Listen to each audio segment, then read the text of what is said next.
Hello mga mare, papunta nga pala kami dito ngayon sa Awitan mga mare dahil nga pala kinuha kaming ninang ng aking classmate at syempre mga mare papunta na rin kami sa pista nila at para magkikain ng igado syempre naman, di ba? Bumaba na nga lang kami dyan mga mare at naglakad na lamang kahit na sobrang init dahil nga po mga mare hindi makapasok ang tricy dahil sobrang traffic ito. At ang sabi ko naman sa mga kaibigan ko mga mare ay magpa-vlog ako at eto nga na naman sila sobrang kaarte naman sa camera. Diyos ko naman te. At sa oras nga para to mga mare, kararating lang namin dito sa bahay ng aming classmate mga mare. At eto nga naman tong si Rizel, ayan kinolekta ng aming gift at para ilagay sa loob. Actually mga mare, hindi na nga pala kayo pumunta sa simbahan. Dahil nga hindi naman namin alam kung ano yung gagawin namin doon dahil nga first time namin magninang mga mare. Kaya naman nga mare, ang sabi namin, aantayin na lang namin sila dito sa kanilang bahay. Pumasok na nga pala ako dyan sa loob nila mga mare para lang mag-picture at mag-video. Pinangunahan ko na te, bakit ba sobrang tagal nyo keme? O ayan nga pala guys, yung mga kaibigan ko natakot sa video. Diyos ko naman. O ayan guys, i-flex ko naman ang aking relo na maganda. Diyos ko naman te, pang design lang naman. Hindi naman gumagana yan te. O ayan naman yung pinsan kong malatita ang dala. Talagang ninang talaga te yan eh. Diyos ko. Ayan nga pala ang pangalan ng aming inaanak mga mare ay Kyler. At ito nga pala ang aking mga kasama mga mare. Tignan nyo nga din naman. Nagsipasukan na sila dahil sobrang init na sa labas. At dahil nga pala gutom na skim mga mare at ayun pinangunahan na kumain mga mare. At dahil may vlog ako na kumuha ako ng basikol at eto guys pinagtatawanan nila. Diyos ko. Basikol. At least ikaw na pinapanood niya. Kaya nga pinapanood. Followers.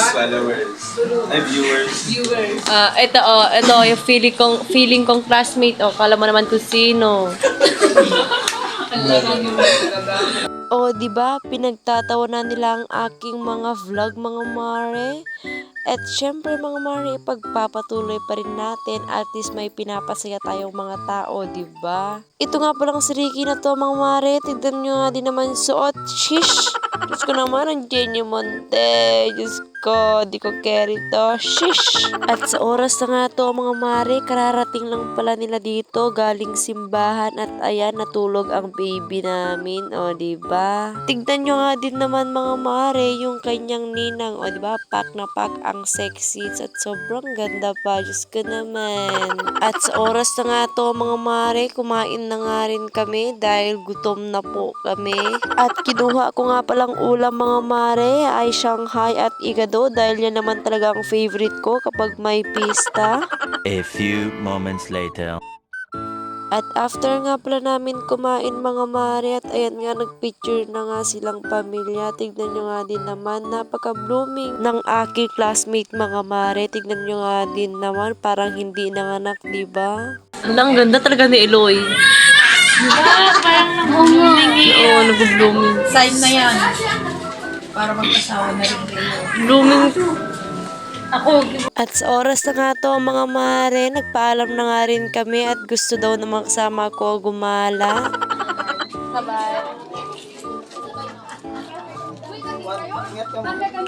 May kami na po.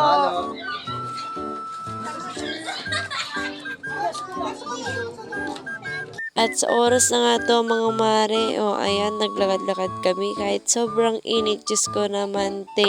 At eto nga pala yung uso ko yun mga mare, yung ipit na may ganyan, hindi ko naman kung anong tawag dyan, Diyos ko naman te, kung ano nang pinapauso. Bibili nga sana kami mga mare, kaso nakaka-disappointed nga pala yung nagtitinda, hindi na mag-talk, baka naman mabash tayo dito. Dahil nga hindi namin nagustuhan yung pag-approach ng nagtitinda sa amin, lumipat kami dito sa Joker na nagtitinda. ayoko na nga. Ayaw mo na siya? Grabe naman si Kuya, panakit. Uy, iniwan nga ako eh. Same. Nang kabit ko. Ay! Sim lang tayo, kabit ka ba? Medyo.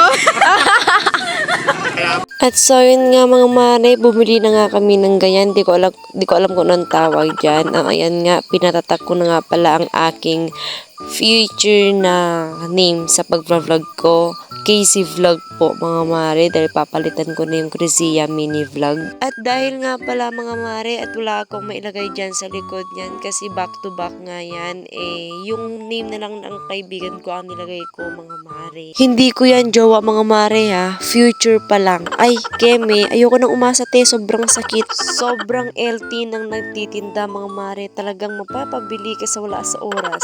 At dito na nga nagtatapos ang aking vlog mga mare, at don't forget to like, share, comment, and follow po. Then mag-subscribe na rin po kayo sa aking YouTube channel mga guys. Bye-bye!